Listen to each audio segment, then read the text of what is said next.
그죠? 자, 그러면 전자서명이라는 게 뭐냐? 이거는 이제 이런 방법이 있다라는 거고요. 암호화하는 방법이고, 전자서명은 어떻게 하냐면 여러분들이 문서가 있어요. 이 문서가 있으면 이 문서를 해시라는 펑션이 있습니다.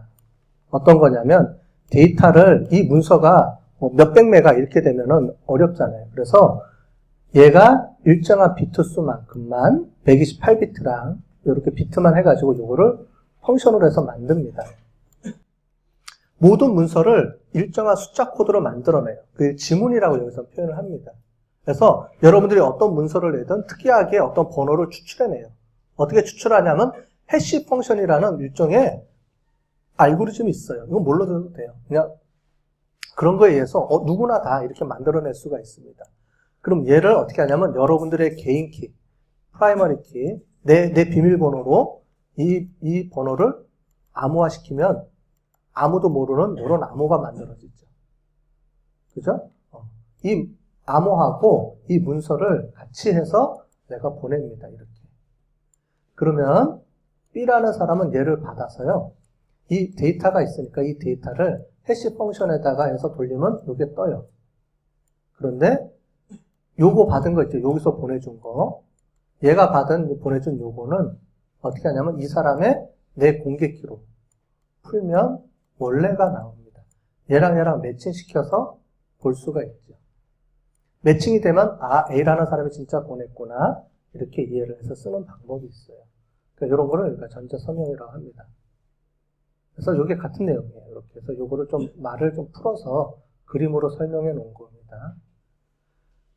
근데 문제가 있죠. 내가 A에서 A로 보냈어요. 근데 너 진짜 A야? 이렇게 물어보면 뭐라고 얘기할 거예요? 나가 A야. 인증서도 A예요. 진짜 A야. 보냈어. 근데 너가 진짜 A야? 은행이에요. 내가 가상으로 은행을 만들었어요. 내가 나쁜 사람이에요. 아까 전에 파밍 이런 거 하는 가짜 나쁜 사람이에요. 내가 인증서를 암호랑 전자키를 만들어서 내가 우리은행이라고 해서 내가 임의대로 만들었어. 그럼 실제로 내 비밀번호를 내가 만든 거예요. 그리고 나는 우리은행처럼 행세를 해. 다른 사람들은 비밀키 주고받고 하면 뭐예요? 전부 다 우리은행이죠. 내가 나라고 안 하고 우리은행이라고 해버렸으니까. 됐죠? 이해가 되시죠? 그러면 그 사람이 진짜 우리은행인 줄을 누가 알려주는 거예요?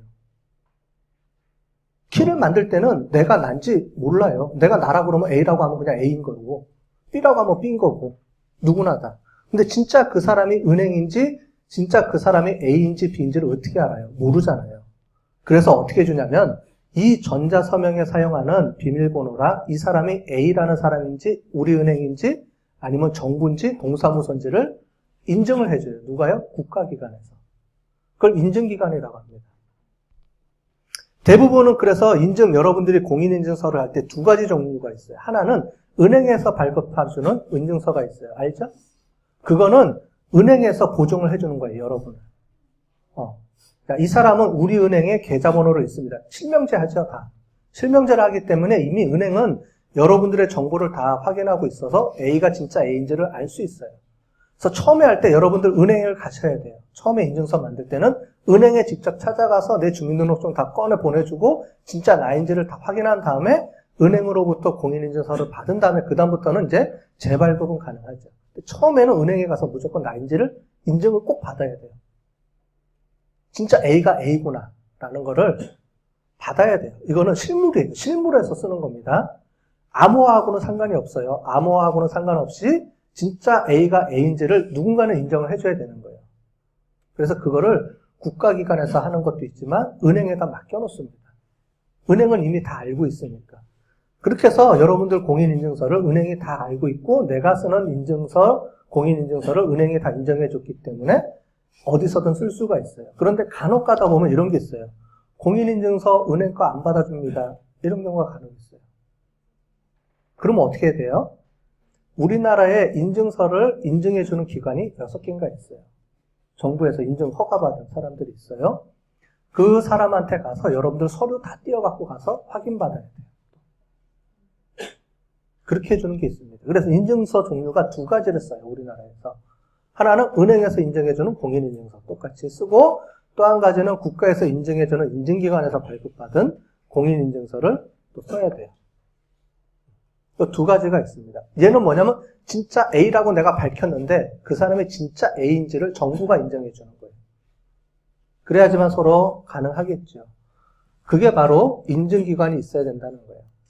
암호화할 때는 전혀 상관이 없어요. 내가 만든 비밀번호를 집어넣어서 보내면 상대방은 내가 A인지를 알면 되니까. 그건 상관이 없는데 진짜 이 사람이 보낸 사람이 A라고 실물 A라는 사람인지 아니면 누군가가 A로 사칭한 건지는 모르잖아요. 암호화에서는. 그래서 진짜 이상철이고 뭐 홍길동이 홍길동이고 우리은행이 우리은행인지를 정부가 인정을 해줘서 처리를 해주는 방법이 공인인증서예요. 됐죠? 인증을 한번 더 해주는 거죠. 그러니까 비밀키, 공개키를 인정을 해줄 때 이 사람이 진짜 A라는 사람이라고 정부에서 도장을 또 딱 찍어서 주는 겁니다. 그래서 진짜로 쓸 때 쓰는 거예요.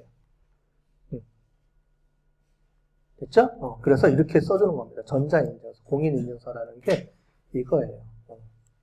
자, 그러면 암호화하는 기법하고 이제 차이가 좀 나죠. 암호화하는 기법은 문장을 사람이 못 알아듣게 비밀번호 키하고 문서를 집어넣어서 막 섞어서 돌려서 새로운 번호를 만들어서 뿌려주면 그게 우리가 알고 있는 암호문이 만들어지는 거다. 그거죠? 그리고 그렇게 할 때 비밀번호를 하나만 만들어서 쓰는 방법을 썼었는데 옛날에는 요즘은 비밀번호를 2개를 만들어서 쓴다. 왜? 전자상거래에서 사용해야 되기 때문에 비밀번호를 2개를 만드는데 하나는 옛날부터 사용하는 나만 알고 있는 비밀키, 또 하나는 공개되어 있는 공개키. 둘 다 비밀번호예요. 비밀번호. 여러분들 패스워드 치듯이 똑같이 패스워드가 2개 만들어지는 겁니다. 그렇게 만들어서 서로 주고받고 하는 방법인데 누군가는 나를 실물로 난지를 인정을 해줘야 되니까 거기에 쓰는 게 전자인증서를 써서 공인인증서를 만들어서 거기다가 정부나 은행에서 인정해준다. 이렇게 되는 겁니다. 그래서 여러분들이 쓰는 거예요. 그렇죠? 네, 공개키 인프라 이런 게 있는데 우리은행을 통해서 하면 되겠어요. 자, 이제 전반적으로 암호화라는 게 이해가 되시죠? 어떻게 암호화를 이끌어내느냐 하는 건 다 수학 공식에 의해서 만들어내요. 그래서 수학자들이 이런 암호화를 만들어내는 걸 많이 씁니다. 자, 그런데 이런 방식을 안 쓰고요. 요즘은 뭘 써요? 여러분들이 많이 알고 있는 게 뭐죠? 가상화폐죠. 자, 이거는 뭐냐면 정보만 주고받는 거예요. 돈이 왔다 갔다 하는 게 아니고 야, 내가 애인한테, 우리 은행한테, 야, 누구한테 5천 원만 입금시켜줘. 하면 실물로는 은행에서 전산 처리해서 넘어가죠. 주고받을 때는 내가 5천 원을 전송한다라는 것만, 정보만 주고받는 거예요. 그걸 암호화시켜서 주고받고 하는 거죠. 실제로 왔다 갔다 하는 거는 은행망을 통해서 왔다 갔다 하는 거예요. 전산 시스템에서. 이쪽 계정에서 5천 원을 빼고 B라는 계정에 5천만 원을 넣어주죠. 이렇게 은행 계좌에서 정리를 해줘요. 자, 그런데 요즘은 어떤 방법을 쓰죠? 가상화폐라는 걸 씁니다. 가상화폐. 여기는 지금 안 나와 있어요. 가상화폐에 대해서는 안 나왔는데 가상화폐는 어떻게 쓰냐면 똑같은 방법을 쓰는데 뭐가 만들어지냐면 계좌를 암호화 기법에 의해서 내 계좌를 내가 만들어요.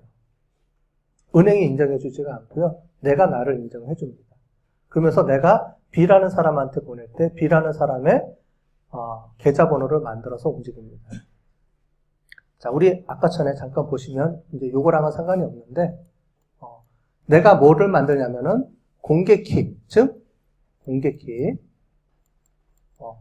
공개된 비밀번호를 만들고요. 하나는 나의 비밀번호를 하나 만들죠.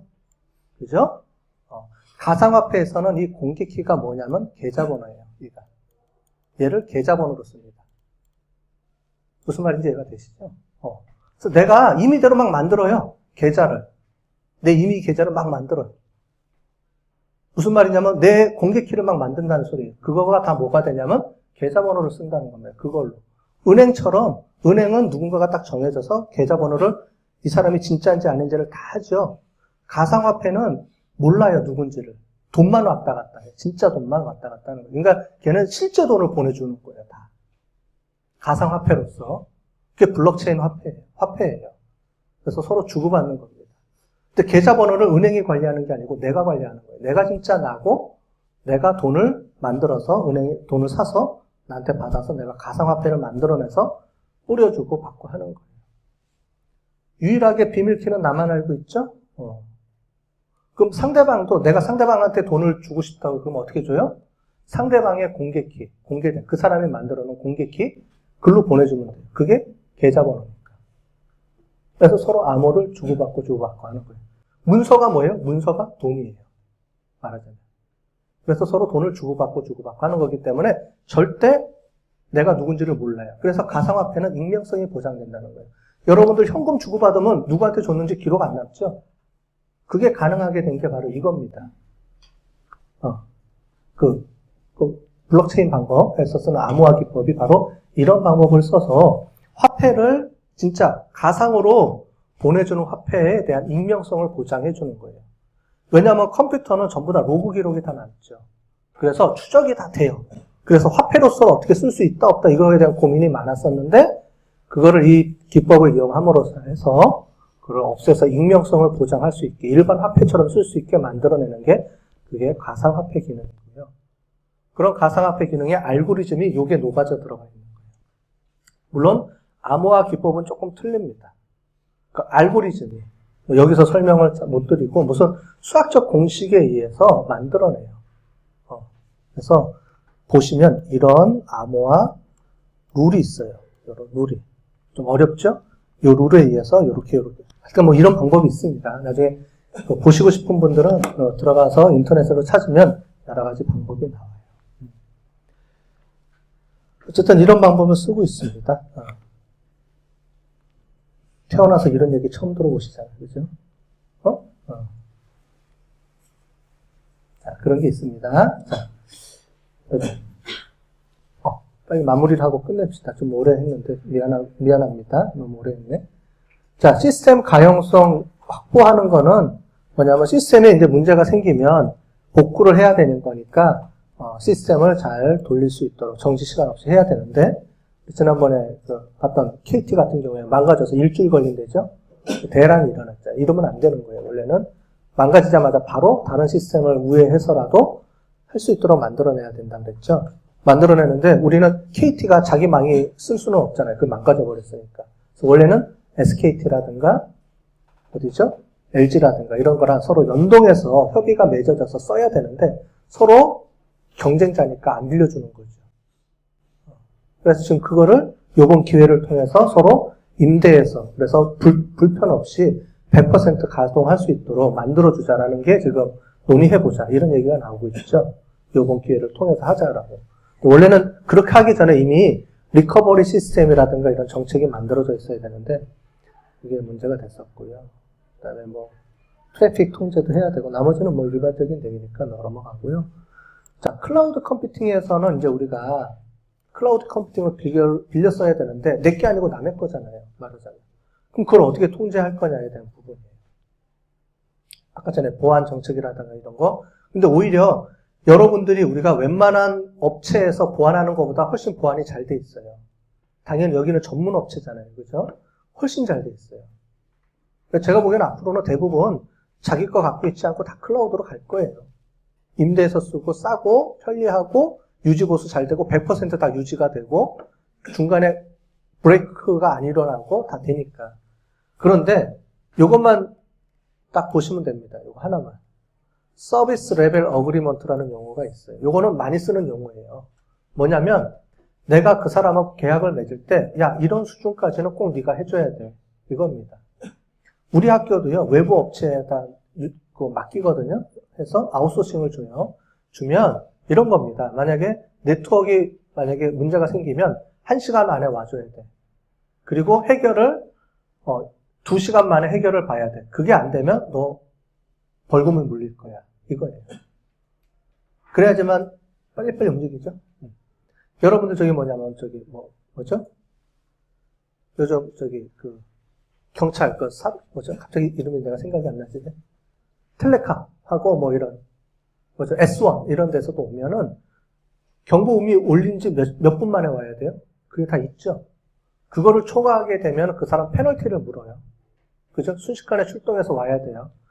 그런 계약을 맺는 게 서비스 레벨 어그리먼트입니다. 즉, 내가 하는 게 아니고 외주를 주다 보니까 그러면 이 정도 이렇게 해야 돼 라는 거를 다 어그리먼트를 맺고 그 다음에 계약이 들어가야 되는데 이제 앞으로는 이제 그런 게 더 많아질 거니까 이런 걸 잘 고민해서 해줘야 된다라는 얘기입니다. 모바일 플랫폼도 마찬가지로 이런 거 다 잘 처리할 수 있어야 되고요. 소프트웨어 품질은 잘 해줘야 되니까 넘어갔고.